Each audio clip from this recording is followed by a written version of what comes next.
आर्ट्सचा student pilot बनू शकतो का, माझं तर 12th सायन्स नव्हतं, माझं डिप्लोमा होतं, तर मी पायलट बनू शकतो का, असे खूप जास्त क्वेश्चन्स तुम्हाला एव्हिएशन जर्नी स्टार्ट करण्याआधी पडत असतील तर हा व्हिडिओ तुमच्यासाठी आहे. नमस्ते, जय Maharashtra, welcome back to fly with fighter. आणि जर तुम्ही नवीन असाल तर चॅनलला सबस्क्राईब नक्की करा. आणि येस, तर आता आपण टाइम वेस्ट न करता सुरुवात करूयात. तर आत्ताचा टॉपिक असा आहे की how to become a pilot. जर तुम्हाला पायलट बनायचं असेल आणि तुम्हाला काहीच गायडन्स नाही आणि तुम्हाला काहीच कळत नाही की कुठून सुरुवात करू, तर मी आत्ताच्या व्हिडिओमध्ये हेच एक्सप्लेन करणार आहे की कशी सुरुवात करायची एव्हिएशन जर्नीसाठी. सो सगळ्यात पहिल्यांदा अशी गोष्ट आहे की तुम्हाला 12th science, physics and maths complete करावं लागतं. आणि टेन्शन घेण्यासारखं काहीच नाही. जर तुमचा 12th सायन्स नसेल तर तुम्ही NIOS मधून तुमचा फिजिक्स अँड मॅथ्स हे 2 सब्जेक्ट क्लिअर करून घेऊ शकता. ते झाल्यानंतर तुम्हाला कम्प्युटर नंबरसाठी अप्लाय करायचा असतो. आणि कम्प्युटर नंबर काय आहे, तर computer number is kind of roll number, तो जो DGCA अलॉट करता आणि तो तुमच्या लायसन्ससाठी तुमचे पूर्ण लाईफ टाईम तुमच्या एव्हिएशन जर्नीमध्ये इम्पॉर्टंट आहे. सो कम्प्युटर नंबर शिवाय तुम्ही कुठलीच एक्झाम देऊ शकत नाही DGCAची पायलट बनण्यासाठी. सो कम्प्युटर नंबर हा एक खूप बेसिक आणि खूप इम्पॉर्टंट गोष्ट आहे पायलटच्या लाईफमधली इन इंडिया. सो त्यानंतर तुम्हाला कम्प्युटर नंबरसाठी अप्लाय करायचा आणि कम्प्युटर नंबरला अप्लाय करण्यासाठी तुम्हाला 12th बोर्ड व्हेरिफिकेशन खूप इम्पॉर्टंट आहे. आता खूप लोकांना हा पण प्रश्न पडेल की what is board verification. So board verification असं आहे, जेव्हा तुम्ही 12th पास आउट होता, 12th बोर्ड सर्टिफिकेट मिळतं, त्यानंतर तुम्हाला बोर्डमध्ये जाऊन किंवा जर तुमचा CBSE वगैरे असेल तर तुम्ही ऑनलाईन पण करू शकता. सो तुम्हाला त्यानंतर बोर्ड व्हेरिफिकेशनसाठी अप्लाय करायला लागतो. इट्स काइंड ऑफ की तुमचं बोर्ड व्हेरिफिकेशन किंवा तुम्ही जे 12thचे एक रिअल कॅन्डिडेट आहात, सो हे व्हेरीफाय होतं. तर ते व्हेरिफिकेशन सर्टिफिकेट तुम्हाला कम्प्युटर नंबरसाठी डॉक्युमेंट सोबत पाठवावं लागतं.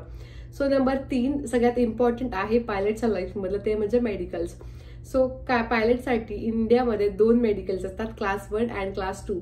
सो सगळ्यात पहिल्यांदा मेडिकल करावं लागतं, ते आहे क्लास 2. सो क्लास 2 मध्ये तुमचं नॉर्मल हेल्थ चेकअप होतं, like blood test, urine test, X-ray आणि BMI अँड ऑल. सो हे फक्त DGCA ऑथराइज डॉक्टरच करू शकतात. आणि ते मेडिकल केल्यानंतर तुम्ही एकदम फ्री होऊन जाता, म्हणजे की ठीक आहे तुम्ही पायलट बनू शकता की नाही, किंवा तुम्हाला एव्हिएशन मध्ये तुम्ही जाऊ शकता की नाही, ह्याची एक श्युअरिटी म्हणू शकतो आपण.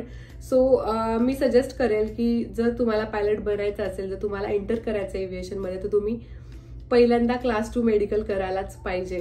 कारण भरपूर असे क्लासेस आहेत, इन्स्टिट्यूट आहेत की ते म्हणतात की आधी तुम्ही ग्राउंड क्लास लावा आणि ते तुम्ही नंतर मेडिकल्स द्या, मेडिकल्स करा. तर नाही, कारण जर तुमचं मेडिकल्स जर क्लिअर नसेल किंवा तुम्ही मेडिकली फिट नसाल तर काहीच उपयोग नाहीये, तुम्ही ग्राउंड क्लास करा किंवा काहीही करा. सो मी सजेस्ट करेल की सगळ्यात आधी एव्हिएशन मध्ये एंटर करताना तुम्ही क्लास 2 क्लिअर करून घ्या. म्हणजे एक मेंटली स्ट्रेस पूर्ण लाईक फ्रेश होऊन जाता तुम्ही की ठीक आहे मी आता बनू शकतो पायलट, मी ह्या जर्नीसाठी रेडी आहे, मला काही प्रॉब्लेम नाहीये. सो क्लास 2 पहिल्यांदा करा. अँड त्याच्यानंतर क्लास 2चं असेसमेंट आल्यानंतर क्लास 1 मेडिकल असतं. क्लास 1 मेडिकल थोडंसं डीपमध्ये असतं, त्यासाठी पण इंडियामध्ये स्पेसिफिक डॉक्टर्स आहेत, स्पेसिफिक DGCAने ऑथराइज केलेल्या हॉस्पिटल्स आहेत. सो तुम्हाला तिकडूनच तुमचं क्लास 1 आणि क्लास 2 मेडिकल कम्प्लीट करावं लागतं. Number 3 ground classes. So ground क्लासेससाठी मी स्पेसिफिक कुठल्या क्लासची किंवा कुठल्या इन्स्टिट्यूटची ॲडव्हर्टाईज नाही करत किंवा त्यांचं नाव नाही घेणार.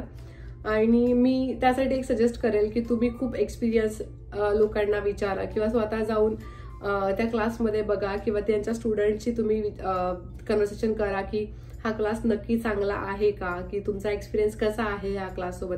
कारण एक तुम्ही ग्राउंड क्लासेससाठी 1.5-2 लाख रुपये तिकडे इन्व्हेस्ट करत असता आणि तो क्लास चांगला नसेल किंवा चांगलं शिकवलं नाही गेलं, तुझे पेपर्स क्लिअर नाही झाले किंवा इन फ्युचर काहीही प्रॉब्लेम्स असतील. सो त्यासाठी या गोष्टीमध्ये बी केअरफुल की तुम्ही एक स्वतः रिसर्च करा, रिव्ह्यूज बघा अँड देन क्लास कसा आहे, टीचर्स कसे शिकवतात, ते तुम्हाला प्रॉपर फ्लाइंग पर्यंत गाईड करतात की नाही. कारण 1.5-2 लाख रुपये इन्व्हेस्ट करून परत तुमच्यासोबत काहीतरी स्कॅम होणार असेल, तर तुम्हाला एक प्रॉपर गायडन्स नाही मिळाला तर प्रॉब्लेम क्रिएट होण्यापेक्षा तुम्ही आधीच खूप जास्त रिसर्च करा की ठीक आहे मी असं केलं तर असं होईल, असं केलं तर असं होईल. सो हे मी सजेस्ट करेल तुम्हाला की ग्राउंड क्लासेस खूप इम्पॉर्टंट आहे, तुम्हाला एक छान पाथ मिळतो.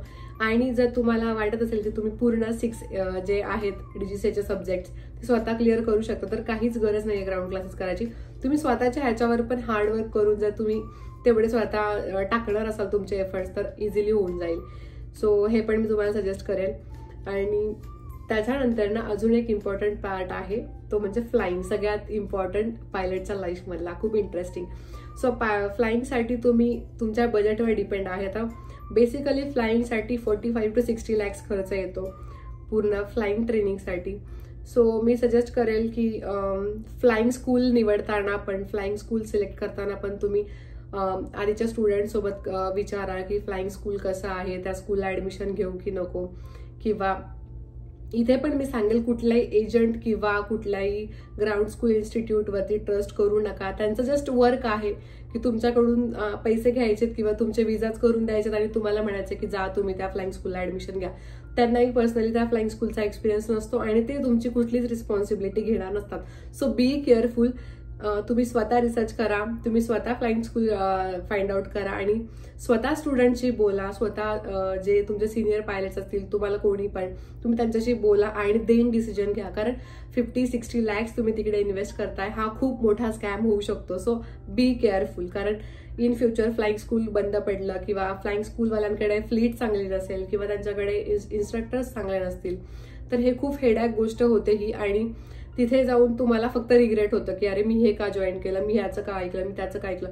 सो या गोष्टी खूप जास्त केअरफुली तुम्ही सर्च करा आणि देन तुम्ही त्या फ्लाइंग स्कूलला ऍडमिशन घ्या.